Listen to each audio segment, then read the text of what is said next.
नमस्कार दोस्तों। अपने घर को मेंटेन करने के लिए दिन भर हम ना जाने कितने ही एफर्ट करते हैं। मसलन उसकी साफ़ सफाई करते हैं, उसको अच्छे से सजाते हैं, ऑर्गेनाइज रखते हैं, जिससे कि घर की एम्बियंस अच्छी लगे। लेकिन मुझे ऐसा लगता है कि एक घर तब तक सुंदर नहीं लगता है जब तक कि उसके अंदर से एक अच्छी सी खुशबू ना आती हो। क्यों, सही कह रही हो ना? हमारे घर में कई बारी हमने देखा है कि आप भी नोटिस अगर करेंगे कि अचानक से कहीं से स्मेल आती है जो कि पता ही नहीं चलता कि कहाँ से आ रही है। और कई बार घर के अंदर ना एक अलग सी स्मेल बसी होती है जो कि हमें तो शायद नहीं महसूस होती, लेकिन जो बाहर से आते हैं ना उन लोगों को ये आते ही महसूस हो जाती है। तो आज की वीडियो में मैं आप सबके साथ में शेयर करने जा रही हूँ 19 से भी ज़्यादा ऐसे टिप्स जिसकी हेल्प से हम घर के अंदर की बसी हुई बैड स्मेल को तो रिमूव कर ही सकते हैं नेचुरल तरीके से। इसके साथ ही साथ घर के अंदर हम बहुत ही खूबसूरत सी, बहुत ही अच्छी सी भीनी भीनी मनभावन खुशबू लेकर के आ सकते हैं। किस तरीके से, चलिए शेयर करती हूँ। तो उसके लिए सबसे पहले तो घर के अंदर अगर कोई बैड स्मेल बसी है उसको रिमूव करने का सबसे अच्छा तरीका है सुबह सुबह उठते ही घर की खिड़की और दरवाजे थोड़ी देर के लिए ही सही लेकिन खोल देने चाहिए। इससे क्या होता है, क्रॉस वेंटिलेशन से घर के अंदर की जो बैड स्मेल होती है वो निकल जाती है। फ्रेश एयर घर के अंदर आने से अगर धूप भी आती है तो घर के अंदर के जो बैक्टीरिया होते हैं, स्मॉल बैक्टीरिया, वो मर जाते हैं। घर एकदम से फ्रेश हो जाता है, थोड़ी देर के लिए ही सही। ऐसा करने से हमारे घर के अंदर जो स्मेल रहती है ना वो निकल जाती है। दूसरे नंबर पर मैं बात करूँगी, इस तरीके के हमारे घर में बहुत सारे ड्रेनेज सिस्टम होते हैं जो कि उसमें लगातार पानी पड़ने से या कचरा पड़ने से वो जमा होता रहता है और उसके अंदर अगर बहुत टाइम तक ऐसे ही पानी जाता रहता है तो वो गंदी सी स्मेल आने लगती है। अगर आप नोटिस करेंगे तो ऐसा हो ही नहीं। उसके लिए समय समय पर इस तरीके के पाउच आते हैं तो उनको अगर थोड़ा थोड़ा सा हम डाल देते हैं इस तरीके के ड्रेनेज होल में और डाल करके हमें इसको 30 मिनट तक छोड़ना होता है। और उसके बाद में आप 30 मिनट के बाद में देखेंगे तो ये जो हमने जो डाला है ना पाउडर, ये थोड़ा फूल जाता है। और उसके बाद में 30 मिनट बाद इसके अंदर एकदम प्रेशर से अगर हम पानी डालते हैं तो जितना भी कचरा वगैरह होता है वो फूल करके रिमूव हो जाता है, मतलब कि निकल जाता है। और इस तरीके से हमारी जब ड्रेनेज सिस्टम बिल्कुल क्लियर रहेंगे तो इसके अंदर से स्मेल आने का कोई चांस ही नहीं है। डस्टबिन के अंदर अगर गीला कचरा लगातार फेंका जाता है तो आप देखेंगे कि एक तो वो गंदा बहुत हो जाता है, दूसरे उसके अंदर से आने लगती है गंदी सी स्मेल। तो उसके लिए समय समय पर अपने डस्टबिन को अच्छे से वॉश करके धूप में सुखाना ज़रूरी है। इसके अलावा जब वो सूख जाए तो उसके अंदर सबसे नीचे लगाना चाहिए एक न्यूज़पेपर। इससे क्या होता है, गीला कचरा जो रहता है वो बिल्कुल भी आपके डस्टबिन को गंदा नहीं करेगा। और इसके नीचे आप चाहें तो थोड़ा सा बेकिंग सोडा एक कपड़े की थैली में डाल करके रख सकते हैं, इससे स्मेल नहीं आती। ज़्यादातर चाय की पत्ती को डालने से इसके अंदर थोड़ा सा गंदा ज़्यादा हो जाता है। मैं तो चाय की पत्ती को अलग से स्टोर कर लेती हूँ क्योंकि इसको बिल्कुल भी फेंकना नहीं चाहिए, बहुत काम की होती है। इसको वॉश करके एक जगह इकट्ठा करते गए, उसके बाद में उसको सुखा लिया और ये पौधों के लिए बहुत ही अच्छा फर्टिलाइज़र का काम करती है। फ्री का फर्टिलाइज़र है, आप इसको ट्राई करके देखें। 100% फ्लावरिंग प्लांट में ये काम करती है। मैंने अपने गार्डनिंग वीडियो में ये बहुत बार शेयर कर चुकी हूँ। चिमनी, एग्जॉस्ट फैन या विंडो तो हर किचन में होती ही है, लेकिन अक्सर हम छोटे छोटे कामों के लिए चिमनी या एग्जॉस्ट फैन को चलाते नहीं हैं, जिसकी वजह से स्मेल जो रहती है वो सारा दिन के लिए घर के अंदर बस जाती है। किचन में मसालों या धुएं की किसी तरह की भी कोई स्मेल ना रहे, इसलिए छोटी से छोटी कुकिंग करते समय भी चिमनी, एग्जॉस्ट फैन का ज़रूर यूज़ करें। अगर इन दोनों में से कोई चीज़ नहीं है तो किचन की विंडो कुकिंग करते समय ज़रूर खोल देनी चाहिए। इससे घर के अंदर या किचन के अंदर इस तरह की स्मेल नहीं रहती है। दोस्तों, अक्सर हमारे फ्रिज में जितना भी लेफ्ट ओवर फूड बचा होता है हम उसको रखते जाते हैं, जिसकी वजह से फ्रिज तो भर जाता है लेकिन उसको हम निकालते नहीं हैं, जिसकी वजह से कई बारी तो क्या होता है ना, पीछे रखा हुआ काफ़ी सारा सामान स्मेल आ जाती है। कई बारी फ्रिज में बहुत सारा खाना रखने की वजह से भी अलग अलग टाइप की चीज़ें अगर हम ओपन करके रखते हैं तो उसकी स्मेल भी फ्रिज के अंदर आ जाती है, जिससे कि फ्रिज खोलते ही साथ में किचन के अंदर भी वो स्मेल आ जाती है। तो ऐसा ना हो उसके लिए एक तो टाइम टाइम पर अपने फ्रिज को क्लीन करते रहना चाहिए। इसके अलावा फ्रिज को बहुत ज़्यादा भर करके नहीं रखना चाहिए। उससे दो चीज़ें हैं, एक तो हमारा फूड वेस्टेज होने से भी बचता है, अगला हमारा फ्रिज भी नीटो क्लीन रहता है और कोई स्मेल भी नहीं आती। घर में अगर किसी भी जगह पर सीलन है, पपड़ी है या फिर कहीं पर भी लीकेज हो रही है, तो ऐसी जगह से भी अगर उसको जल्दी ठीक ना कराया जाए तो पानी रुकने की वजह से स्मेल आ जाती है। तो इसको तुरंत ही रिपेयर कराना चाहिए, इसको कराने में बिल्कुल भी लेट नहीं करना चाहिए दोस्तों। बात करती हूँ घर में खुशबू के लिए क्या किया जाए। तो सबसे पहला और मेरा फेवरेट तरीका तो है फ्रेश फ्लावर्स। अगर घर में हम किसी भी जगह पर लगाते हैं, वो एक पॉजिटिविटी तो लेकर के आते हैं। उनको देख करके जब भी उधर से निकलते हैं ना, मन खुश हो जाता है। फूलों को देख करके किसका मन खुश नहीं होता है ना।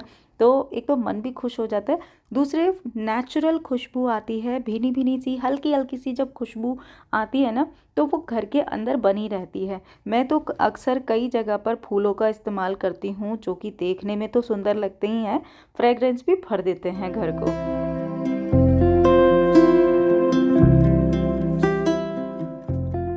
घर में अगर सुबह शाम धूप कोन या फिर समरानी कप जलाया जाए, तो उससे भी एक बहुत ही अच्छी डिवाइन खुशबू हमारे घर में बनी रहती है। आजकल तो मार्केट में एक से बढ़कर एक अच्छी खुशबू वाले ऑर्गेनिक तरीके के सांभरानी कप और धूप कोन अवेलेबल हैं। आप चेक कर सकते हैं, मैंने इसके ऊपर एक अलग से वीडियो शेयर किया हुआ है। इसको सुबह शाम मैं तो रेगुलरली जलाती हूँ। ये बहुत ही अच्छी खुशबू सारे दिन के लिए घर में भर देते हैं। ये अगर आप बाजार से नहीं खरीदना चाहते तो आप खुद घर पर भी बना सकते हैं पूजा के बचे हुए फूलों से। मैंने इसके ऊपर एक सेपरेट वीडियो शेयर किया है, आप चेक कर लीजिएगा, लिंक मैं डिस्क्रिप्शन में दे दूंगी। और हाँ, एक फ्रेंड का कमेंट आया था कि इसमें ये जलता नहीं है, तो आप इसमें नारियल का जो बुरादा होता है वो डाल सकते हैं। पानी वाले नारियल का ऊपर वाला शेल होता है ना, जो हस्क होती है, उसको अगर पीस करके वो भी मिला देंगे तो इससे इसके जलने में आसानी होती है। वैसे ये भी जल जाती है, मेरी तो अभी तक ऐसा नहीं हुआ है, लेकिन अगर आप वो डालेंगे तो वो बहुत अच्छे से जल जाएगा। इसको बस पानी की हेल्प से इस तरीके से गूंथते हैं, प्रॉपर तरीका आपको पता चल जाएगा मेरे उस वीडियो में, तो चेक करिएगा ज़रूर। घर पर बनाई हुई धूपबत्ती एक तो सस्ती पड़ती हैं, इससे आप समरानी कोन भी बना सकते हैं और खुशबू भी बेहतर होती है। इसके अलावा होममेड रोज़ वाटर अगर आप घर में स्प्रे करते हैं तो उससे भी एक बहुत ही हल्की सी माइल्ड खुशबू घर में रहती है। मैं तो घर पर खुद ही बना लेती हूँ रोज़ वाटर, आपके साथ में इसका मेथड भी शेयर किया है। और इसको मैं ज़्यादातर पूजा के मंदिर में इस्तेमाल करती हूँ या स्किन पर इस्तेमाल करती हूँ। ये नेचुरल होता है, हल्की खुशबू होती है और इसमें कोई केमिकल भी नहीं होते, तो घर के लिए या अपने लिए नुकसान भी नहीं है। नेक्स्ट आता है इस तरीके का पॉटपुरी स्प्रे, जिसको आप कुछ स्प्रे अगर पॉटपुरी के ऊपर कर देते हैं तो ये कई दिन तक आपके घर में एक हल्की सी भीनी भीनी खुशबू बना करके रखता है। वैसे तो मार्केट में आपको फ्रेग्रेंट ही पॉटपुरी मिल जाती है, लेकिन आप उसको देखिएगा कि आपने अगर इसको अपने घर में किसी भी कॉर्नर पर रख दिया है तो कुछ दिन के बाद में उसकी खुशबू जो है वो ख़त्म हो जाती है। तो उसकी खुशबू हमेशा ऐसे ही बनी रहे, तो उसके लिए ये स्प्रे आते हैं जिनको आप पॉटपुरी के ऊपर कुछ कुछ दिन में अगर स्प्रे करते रहेंगे तो घर में खुशबू बनी रहेगी। मैं तो आर्टिफिशियल प्लांट्स के ऊपर भी यही स्प्रे कर देती हूँ। ये आपको लोकल मार्केट में ऑनलाइन ऑफलाइन सभी जगह पर आसानी से मिल जाएगा। इसके बाद में दोस्तों पॉटपुरी स्प्रे के बाद में इसी तरीके का आता है एक वेपोराइजिंग ऑयल, जो कि देखने में लगभग सेम ही होता है लेकिन दोनों का काम अलग अलग होता है। तो वेपोराइजिंग ऑयल जो होते हैं वो बहुत अच्छे से काम में आते हैं। बहुत सारे तो ऐसे होते हैं जो आपके मेडिटेशन वगैरह में काम में आते हैं, कई स्ट्रेस रिलीज़ करते हैं, कई आपके मूड को अपलिफ्ट करने के लिए काम में आते हैं। तो इस तरीके के बहुत ढेर सारे वेपोराइजिंग ऑयल मार्केट में अवेलेबल हैं, आप अपनी सुविधा के अनुसार देख सकते हैं। बस इसको क्या करना होता है, कुछ ही बूंदें आपने पानी के अंदर डाली और इस तरीके से कोई भी इलेक्ट्रिक डिफ्यूज़र के अंदर डाल करके आप इसको बर्न कर सकते हैं। कुछ ही बूंदें आपके कई घंटों के लिए काफ़ी होती हैं और आप इससे देखेंगे कि घर में एक बहुत ही सूदिंग सा कामिंग वाइब तो आती ही है। आपका इससे मन भी खुश रहता है, मूड को अपलिफ्ट करती है। मैं तो सुबह शाम अपने घर के अंदर कई जगह पर मैंने इस तरीके के डिफ्यूज़र लगा रखे हैं, जिनको मैं सुबह शाम जलाती हूँ। घर के अंदर हमेशा एक अच्छी सी खुशबू बनी रहती है। इसके अलावा दोस्तों फ्रेग्रेंस कैंडल को हम कैसे भूल सकते हैं। फ्रेग्रेंस कैंडल भी घर के अंदर एक बहुत ही अच्छा सा एम्बियंस क्रिएट करने के लिए, एक बहुत ही अच्छी खुशबू क्रिएट करने के लिए बहुत यूज़फुल होती हैं। मार्केट में तो बहुत सारी खुशबू मिलती ही हैं फ्रेगरेंस कैंडल। आप घर पर भी बना सकते हैं। फ्रेगरेंस कैंडल किस तरीके से घर पर बनाई जा सकती हैं, इसके ऊपर मैं एक सेपरेट वीडियो शेयर कर चुकी हूँ पहले ही, लिंक दे दूँगी, आप ज़रूर चेक कीजिएगा। दोस्तों, फ्रेगरेंस कैंडल के साथ साथ ही फ्रेगरेंस घी की बाती भी बहुत ज़्यादा खुशबू देती हैं। आपकी पूजा में तो एक डिवाइन खुशबू आती ही है। घर के अंदर भी इसकी बहुत ही अच्छी भीनी भीनी हल्की हल्की सी खुशबू बनी रहती है। मैंने ये कुछ टाइम पहले बना करके रखी थी और इसका वीडियो भी आप सबके साथ में शेयर किया था, तो अगर नहीं चेक किया तो इसको ज़रूर चेक कीजिएगा और घर पर बनाइएगा। बहुत सस्ती भी पड़ती हैं और बहुत अच्छी लगती हैं। इसके अलावा एक और फ्रेगरेंस बता रही हूँ और इसको आप DIY कर सकते हैं। उसके लिए ले लीजिए एक कोई भी प्लास्टिक की या कांच की, जो भी आपके पास डब्बी हो, बशर्ते उसका ढक्कन जो है वो प्लास्टिक का होना चाहिए। कोई भी स्वेटर बुनने की सिलाई को गर्म कीजिए या बारबेक्यू स्क्यूअर जो भी आपके पास हो उसको गर्म कीजिए और इस तरीके से इसके ढक्कन के अंदर बना लेने हैं हमें ढेर सारे होल। और होल बना लेने के बाद में ये कुछ इस तरीके से दिखेगा। आप और भी ज़्यादा बना सकते हैं पास पास, मैंने कुछ ही रैंडम बनाए हैं क्योंकि मैं हमेशा ही ये करके रखती हूँ और बहुत ही यूज़फुल DIY है ये। अब क्या करना है, हमें ले लेनी है इस तरीके से नैप्थलीन बॉल्स, ढेर सारी लेनी है और उसको हमें क्रश कर लेना है। आप चाहें तो वैसे ऐसे भी रख सकते हैं, लेकिन क्रश करके रखेंगे तो फ्रेगरेंस जो रहेगी वो ज़्यादा रहेगी। बस अब इस पाउडर को डब्बी में भर लेना है और ढक्कन लगा देना है। तैयार हो गया हमारा एक बहुत ही अच्छा वाला बाथरूम फ्रेशनर, या फिर अलमीरा कपबोर्ड या क्लोसेट वगैरह में कहीं पर भी रख सकते हैं। और ये देखिए वही वाली घी की दिया बाती है जो अभी तक चल रही है। जिस तरीके से मैंने इसके अंदर नैप्थलीन बॉल का चूरा बना करके यानी कि पाउडर बना करके भरा है और इसको हम बाथरूम में, कपड़ों की अलमीरा वगैरह में कहीं पर भी रख सकते हैं और इससे एक तो कीड़े नहीं आएंगे, दूसरे मॉस्किटो भी इससे थोड़े से दूर रहते हैं, कीड़ा वगैरह किसी भी तरह का नहीं आएगा।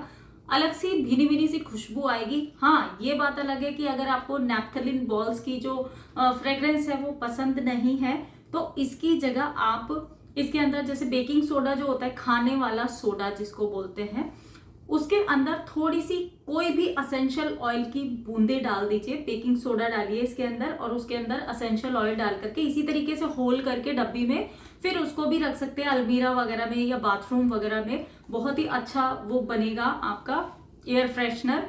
और इसके अलावा अगर आप बेकिंग सोडा और असेंशियल ऑयल का यूज ना करना चाहें तो कपूर को भी, जो खाने वाला कपूर होता है या फिर भीमसेन कपूर जिसको बोलते हैं, तो उसको भी आप बारीक बारीक चूरा बना करके रख लीजिए और उससे भी इसमें बहुत अच्छी खुशबू आती है। वो भी एक नेचुरल तरीका है, तो इसको जरूर ट्राई कीजिए। मैं तो इसको काफी टाइम से इस्तेमाल कर रही हूँ और मुझे बहुत अच्छा लगता है। नेक्स्ट दोस्तों, इस तरीके के क्लोजेट पाउच आते हैं जिनको आप क्लोजेट में रख सकते हैं और ये 2 महीना तक लगभग चल जाता है। और मुझे ये वाला जो फ्रेग्रेंस है बहुत ज़्यादा पसंद है, जिंजर ब्रेड वाली, तो मैं ज़्यादातर चीज़ें इसी की लेती हूँ, चाहे वो वेपोराइजिंग ऑयल हो, चाहे ये क्लोजेट फ्रेशनर हो। इस तरीके से अगर आप इस पाउच को बस खोलना है और इसमें हैंग करने के लिए दिया रहता है, तो बस आपको इसको पैकेट को खोलना है और अपने क्लोजेट में हैंग कर देना है। ये काफ़ी लंबे समय तक खुशबू बनाए रखता है क्लोजेट में। तो दोस्तों, आज का वीडियो इतना ही था। उम्मीद करती हूँ आपके लिए कुछ ना कुछ हेल्पफुल तो ज़रूर रहा होगा। कुछ भी पसंद आया तो वीडियो को लाइक ज़रूर कीजिएगा। मैं आपसे जल्दी मिलूंगी एक नए और इंटरेस्टिंग वीडियो में। Till then, be happy, be active. अपना ख्याल रखिए और मस्त रहिए।